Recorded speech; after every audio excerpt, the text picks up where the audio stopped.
Bonjour et bienvenue dans ce point bourse du 24 juillet 2023. Je rappelle que les informations et analyses données sur cette chaîne sont données à titre indicatif et ne peuvent pas être considérées comme un conseil en investissement. L'investissement boursier est risqué et vous êtes responsable de tous les investissements que vous faites. Alors, on va s'intéresser aux réunions des banques centrales cette semaine avant de voir les actions.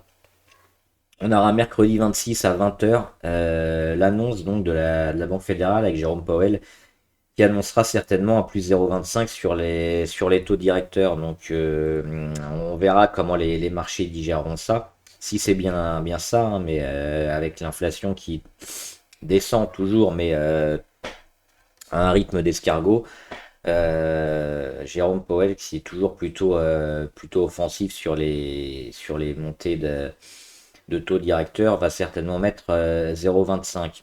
On a ici le graphe avec l'après-Covid, où on a commencé peut-être un peu tard, même si on a commencé plus tôt qu'en Europe, on le voit ici en 2022.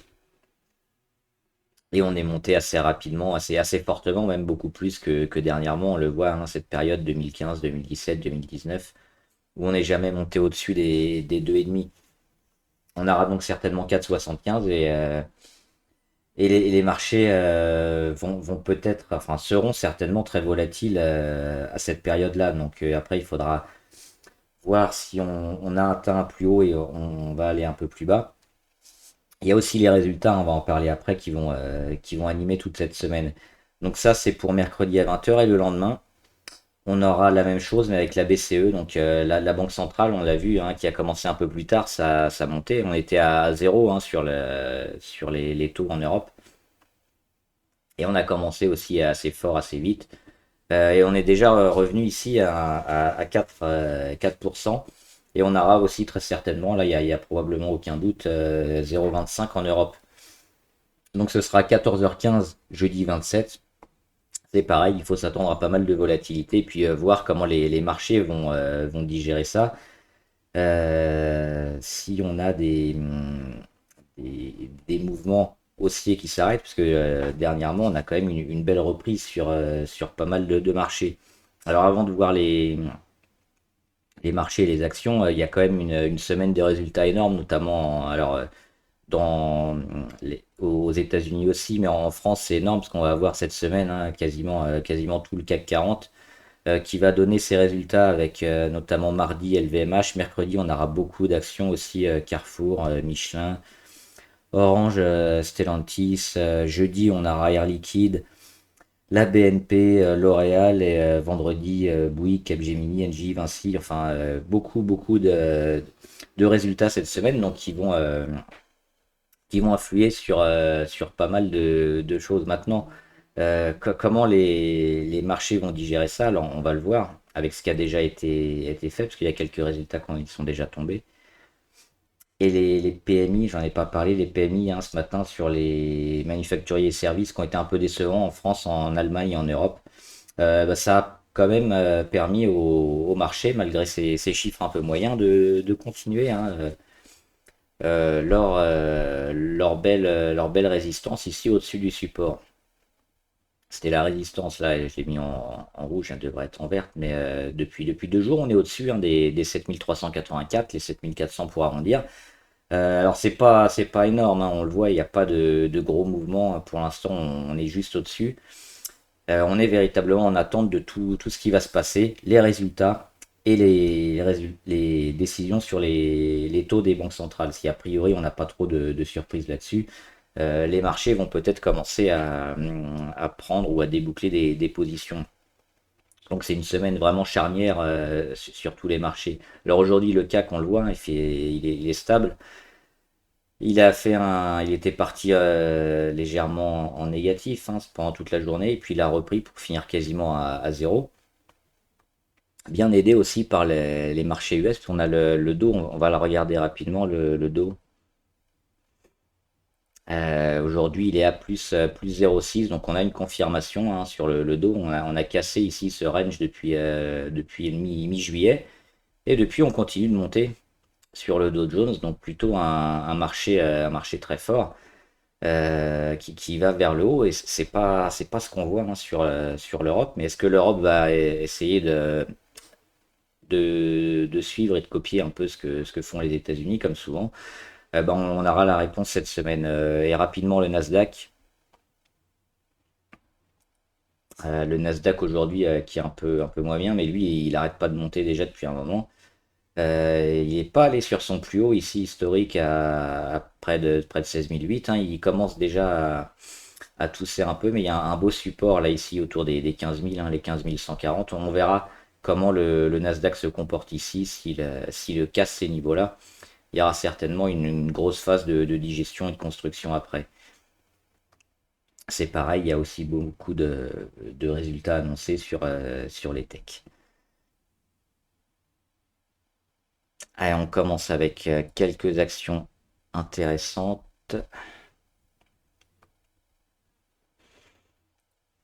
Selectis. Alors Selectis, attention, hein, il y a une belle poussée, mais quand on voit le graphique ici avec une descente depuis plusieurs années qui est continue et on va chercher à chaque fois de plus en plus bas, il faut se méfier parce que les belles poussées qu'on a, on les a ici, hein, en août 2022 ou en janvier 2023. Dès que ça commence à s'essouffler, ça retombe un peu, donc il faut faire attention à ce genre de choses. Là, on met un grand chandelier rouge, on perd déjà tout ce qu'on avait gagné la veille, donc l'objectif des 2,7 de 8 sera peut-être pas atteint sur Selectis. Dassault Systèmes, ils annoncent aussi leurs résultats demain. Compliqué de jouer les résultats. Pourquoi? Parce qu'on l'a vu avec Dassault Aviation notamment. Si je les retrouve, ils sont où? Dassault Aviation qui avait annoncé ses résultats quelques jours avant, hein, c'était ici. C'était vendredi dernier. Et résultat vendu, hein, largement. Même si aujourd'hui on reprend quand même une belle partie. La tendance de fond est toujours bonne, mais les résultats ont été vendus. Donc c'est ça qu'on peut voir. On va le voir aussi sur Plastic Omnium après. On a des résultats alors sur Plastic, ils étaient excellents et qui ont été vendus. Sur Dassault Aviation, la tendance encore très forte, hein, les résultats vendus massivement. C'est peut-être le signal pour la fin de la fête. On verra. Mais quand on commence à avoir à la fois des résultats mauvais qui sont vendus et des bons résultats qui sont vendus, on peut peut-être s'inquiéter pour la suite. Donc pour revenir à Dassault Systèmes, ils annoncent leurs résultats demain normalement. C'est pareil, hein, on est plutôt optimiste à moyen long terme sur Dassault Systèmes, mais on n'est pas à l'abri d'une vente massive sur les résultats. Donc graphiquement, ça pourrait se prendre, mais avec les chiffres qui vont arriver très prochainement, on s'attend à beaucoup de volatilité et peut-être retrouver les 38,6 ici avant de réagir.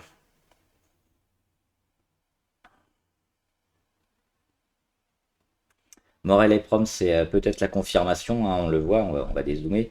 Il y avait cette longue figure de congestion et puis là dernièrement une petite figure de congestion qu'elle avait cassée, c'était un signal d'achat à prendre. Et derrière, elle est en train de confirmer, hein, Morel et Prom, on voit qu'elle revient sur ses niveaux les plus hauts avec un beau chandelier, quasiment pas de mèche en haut, contrairement à ce qu'elle avait fait le 14 juin. Donc pas de mèche haute, on finit plutôt fort, c'est plutôt intéressant. Et cette phase de retournement ici qui est en train de se mettre en place. Donc pour Morel et Prom et le pétrole, la demande qui ne faiblit pas. Le jour où le pétrole va descendre fortement, il faudra peut-être s'inquiéter sur les actions pétrolières et parapétrolières, mais pour l'instant, ça tient, donc c'est plutôt intéressant à suivre et à prendre. Metabolic Explorer, donc Metex qui a fait une grosse journée aujourd'hui, plus 7%. On rappelle, hein, sur Metabolic Explorer, les résultats c'est jeudi normalement. Donc beaucoup de monde attend ces résultats. On le voit là, on avait une petite phase de congestion où il se passait pas grand-chose. Et puis aujourd'hui, boum, beaucoup de volume. On va le voir en quelques minutes. Les volumes qui se sont faits ici, hein, hop, entre 9h30 et allez, midi et demi, même si là on a aussi des gros pics, mais ça s'est fait dans la matinée avec des grosses prises de position, donc certainement des investisseurs un peu lourds, un peu moyen terme certainement, qui vont jouer des résultats. Alors on verra s'ils les joueront après ou s'ils vont partir juste avant, mais c'est toujours intéressant de voir ce genre de graphe avec ces pics qui sont achetés. Et puis c'est surtout ce support là, le support autour des 1,07, 1,08 qui tient.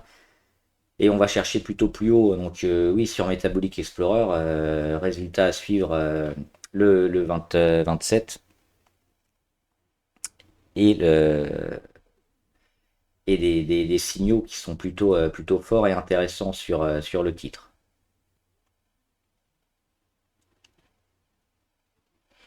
Moderna, je vais le faire quand même, on n'a pas parlé depuis un moment. Moderna, on revient sur des niveaux assez bas comme ça, et ce qu'on peut noter, c'est quand même qu'il n'y a plus trop de vendeurs sur Moderna. On a cassé un peu ce support-là, mais là, on est revenu sur ces niveaux-là des 121, 122. On a frôlé le véritable support à 115, hein, qu'on avait déjà bien testé ici, c'était il y a un peu plus d'un an. Là, on l'a frôlé. La volatilité est très faible, hein, on voit plus de mouvement, il y a plus grand-chose. On a eu un pic, c'était vendredi dernier. C'est plutôt intéressant, moi, je trouve, de rentrer maintenant. On a aussi la grosse phase hein, ici de congestion, pas de congestion, sur la résistance oblique, la phase de consolidation et de correction après, hein, parce que ici on était en consolidation et puis après le mois d'avril on passe en correction un peu plus forte. Bah, cette zone-là, elle a été cassée hein, courant juillet, début juillet. Et on voit qu'on rend plus rien, donc on va peut-être ici avoir un phénomène d'accumulation pendant quelques jours, quelques semaines, avant peut-être de repartir un peu plus haut. Donc c'est plutôt intéressant aussi de suivre Moderna Nanobiotics. On en avait parlé hein, en commentaire. C'est sur les traitements des cellules cancéreuses notamment. Donc ça perd beaucoup d'argent, mais il y a beaucoup de monde qui sont en train de rentrer, on le voit, hein, les volumes énormes, stratosphériques même, hein, depuis le mois de mai. Et puis là on a la deuxième vague qui est arrivée récemment. Donc ça semble jouer la validation hein, d'une partie d'un traitement de nanobiotics qui devrait être mis bientôt sur le marché. On a des premières phases qui ont été plutôt concluantes. Donc on attend les dernières phases et l'autorisation de mise sur le marché. Et puis on a aussi un accord avec Johnson Johnson sur 1,8 milliard. Johnson Johnson aussi qui performe depuis quelques jours. Je ne sais pas si c'est un rapport avec Nanobiotics ou pas, mais tout le secteur de la santé est plutôt bien.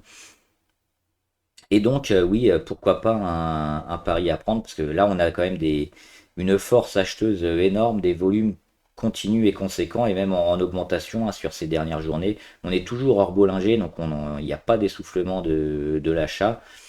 Et puis la phase de retournement hein, qui s'est fait depuis le mois de mai, entre le mois de mai et le mois de juillet. Donc là, elle est actée.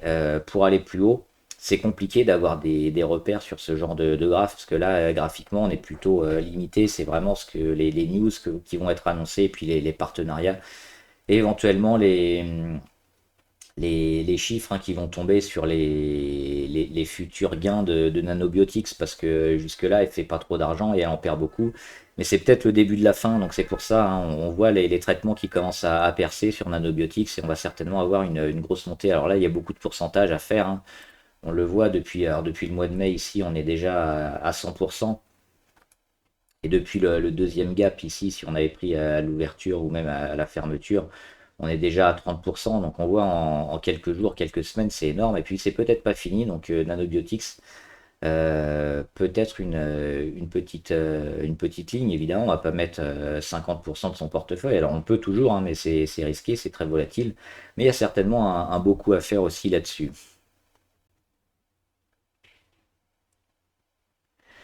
Plastic Omnium, j'en parlais tout à l'heure, c'est les résultats qui sont tombés aujourd'hui, des résultats qui ont été plutôt très bons, hein. On a plus de 30%, je crois, d'augmentation du chiffre d'affaires.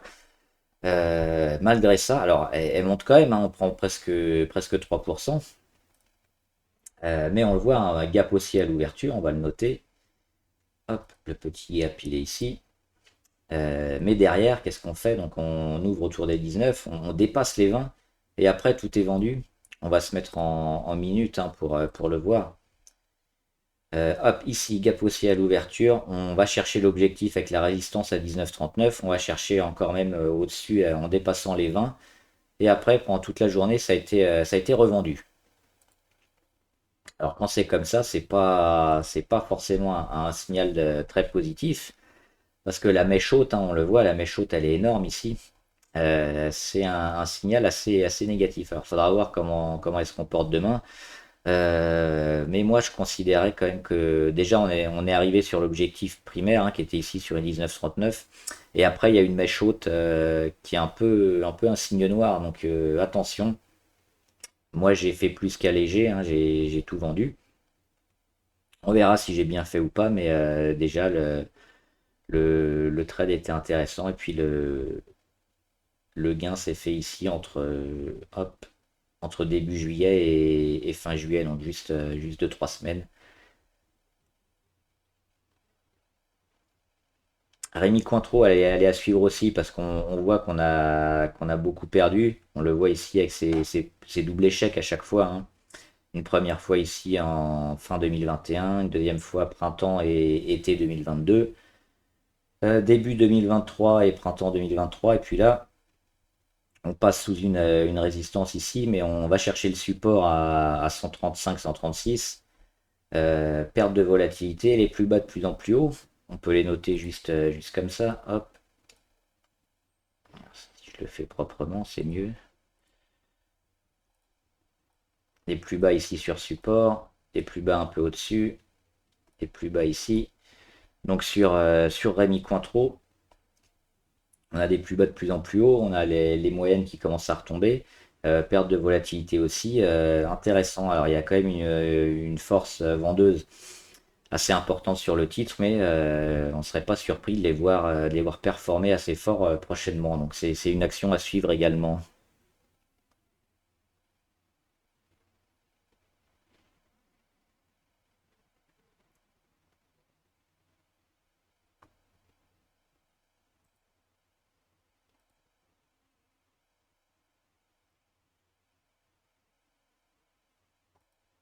À Xpeng qui prennent aussi plus de 11% à la mi-séance. Donc quand on a quand même un chandelier comme ça, on sent qu'il se passe quelque chose. On est déjà en phase de retournement, on le voit ici depuis cet été, hein. On avait une phase de retournement qui est en train de se mettre en place. Alors maintenant, ça va certainement construire avec des zigzags, mais Xpeng, hein, un des concurrents de Tesla, de NIO entre autres, est plutôt toujours très intéressant. Et moi, je les reprendrai bien ici, hein, sur un signal très fort avec un gros chandelier. On verra les volumes, hein, parce que là, on n'est qu'à la mi-séance, mais on va certainement taper encore les 30 ou 40 millions peut-être ce soir. Il y a une belle force acheteuse sur le titre qui continue. L'objectif numéro un, il sera d'aller ici, hein, sur les 18 dollars. Et puis après, même peut-être continuer, hein, alléger ou reprendre sur repli, parce qu'on a une belle phase sur le vendeur de véhicules électriques et hybrides qui continue, hein, sa belle progression depuis le début de l'année. Et on va faire rapidement hop, quelques valeurs abonnées qu'on n'avait pas fait la dernière fois. Alors Airbnb, il y a peut-être un canal haussier comme ça à voir, hein, avec le haut ici, la moyenne autour de l'oblique blanche et puis les plus bas ici sur l'oblique verte. Donc l'objectif serait peut-être d'aller chercher ici les 160, 170. C'est pareil sur Airbnb, on a un retournement à moyen long terme qui est en train de s'acter, donc c'est plutôt intéressant. Pour le prendre, c'est peut-être pas intéressant maintenant, parce qu'on voit qu'on est au-dessus de la médiane, on n'est pas loin aussi d'aller chercher les plus hauts, même si en suivi de tendance, ça peut s'entendre. On attendra peut-être un repli, hein, sur Airbnb, ou alors si on est en mode investissement et qu'on veut du Airbnb pendant plusieurs mois, voire plusieurs années, oui, le prendre maintenant, c'est toujours intéressant.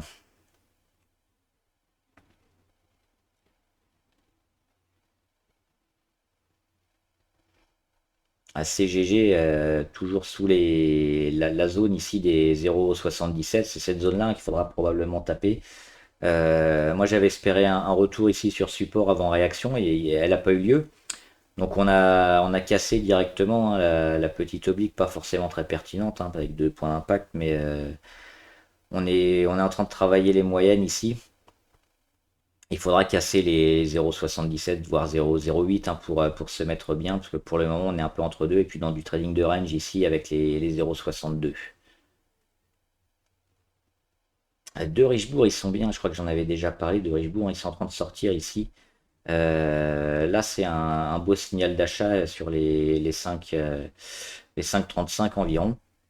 Alors, il manque un gros pic de volume, un grand chandelier, mais elle est en train de lancer peut-être le début d'une tendance, hein, pour aller chercher les 6 et plus. Donc, toujours intéressant de suivre cette action et pourquoi pas de rentrer dès maintenant, hein, sur de Richebourg.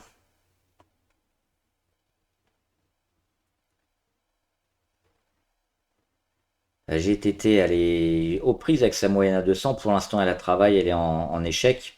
Elle a aussi une petit gap baissier ici sur les 103,7 qui a toujours pas été comblé. Mais il y a encore pas mal de travail, hein, sur GTT, même si le prix du gaz va plutôt mieux dernièrement.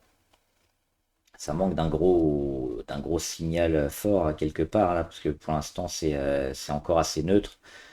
Donc on attendra un peu plus longtemps pour éventuellement se mettre en position. McPhee ou MC5 c'est pareil, hein, c'est les 9,31 avec petit gap baissier. Il faudra déjà aller combler ce gap et puis se mettre au-dessus des 9,31 pour commencer à avoir un support et construire là-dessus. Parce que pour l'instant, on a une tendance super dégradée. Alors, il y a le rebond, hein, ici qu'on avait bien vu qui a fonctionné, mais pour l'instant, il se passe rien. Donc, peut-être du zigzag ici entre le support et le gap baissier. C'est pareil, c'est peut-être pas mal de zigzags à venir. Et enfin, Ubisoft. Ubisoft, confirmation aujourd'hui, un grosse poussée. Il y avait cette grosse résistance ici à 28,82 qui dure depuis un peu moins d'un an, hein, quasiment 6-8 mois, mois d'octobre 2022. On a réussi enfin à le casser aujourd'hui avec un super chandelier, plus 6% quasiment. Les volumes sont pas énormes, mais le chandelier est beau. Peut-être le début d'un retournement, donc oui, Ubisoft deviennent intéressants, deviennent un peu plus forts. Si on tient ces 28,8 mardi et mercredi, donc toute cette zone-là à tenir. Et puis si elle est confirmée, on aura certainement une belle poussée d'Ubisoft pour cette fin d'été. Voilà, j'espère que la vidéo vous a aidé. N'hésitez pas à vous abonner et à poser des questions, hein, dans la section commentaires sur les actions, la bourse, le trading en général ou les valeurs que vous suivez. A plus!